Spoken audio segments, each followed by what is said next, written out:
আমার প্রশ্ন দুজন বিজ্ঞ আলোচকের কাছে। আপনার আমি একজন জুলাই যোদ্ধা হিসেবে ফোনটা করছি যে এর আগে আমরা যখন আমাদের যে একটা চেতনা ছিল এর আগে জুলাই যুদ্ধের সময় যে আমাদের যে আমরা খেলাধুলার সাথে একটু সম্পৃক্ত, তো সেক্ষেত্রে আমাদের এর আগে ছিল কি যে এই ক্রীড়াঙ্গনগুলোই ফুটবলের বা ক্রিকেটের এগুলো হচ্ছে রাজনীতিকরণ হয়ে যেত। এখানকার খেলোয়াড়েরা রাজনীতিকরণ হয়ে যেত, এখানকার বোর্ডের যারা সদস্য যারা প্রেসিডেন্ট এরা রাজনীতিকরণ হচ্ছিল। আমরা যেটা দীর্ঘদিন থেকে ছোট থেকে দেখে আসতেছি এগুলো দেখে অভ্যস্ত। আমরা আমাদের উপলব্ধি ছিল যে পরিবর্তনের দরকার ছিল, কিন্তু আমাদের যে প্রত্যাশা ছিল জুলাইয়ের পর যে কোনো একটা রাজনৈতিক দলও কিন্তু সেটা মানে আমরা ঠিক এটা পাইনি আর কি রেসপন্সটা আমরা যতটুকু প্রত্যাশা ছিল।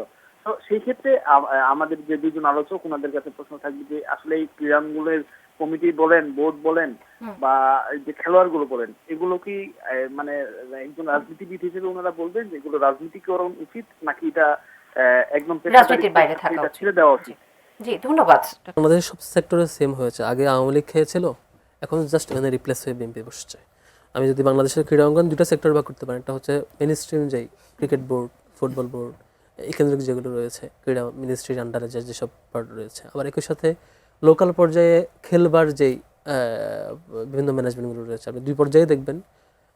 লোকাল পর্যায়গুলো স্থানীয় নেতাকর্মীরা যা যা মতো করে ভাগ ভাগ করে নিয়ে নিয়েছে, সারা দেশে সেম অবস্থা, বিএনপি নেতাকর্মীরা নিয়ে নিয়েছে, দখল করেছে। এটা কি 5 মাসের বাস্তবতার কথা বলছেন নাকি 5 তারিখের পরের বাস্তবতা? এটা 5 তারিখের পর থেকে শুরু করেছে। 5 তারিখের পরে কোথাও কোথাও হয়তো চ্যালেঞ্জের মুখোমুখি হয়েছে, কোথাও কোথাও বুঝ দিয়ে ম্যানেজ করে থাকতে হয়েছে নাগরিকদেরকে, এটা সেটা বুঝিয়ে।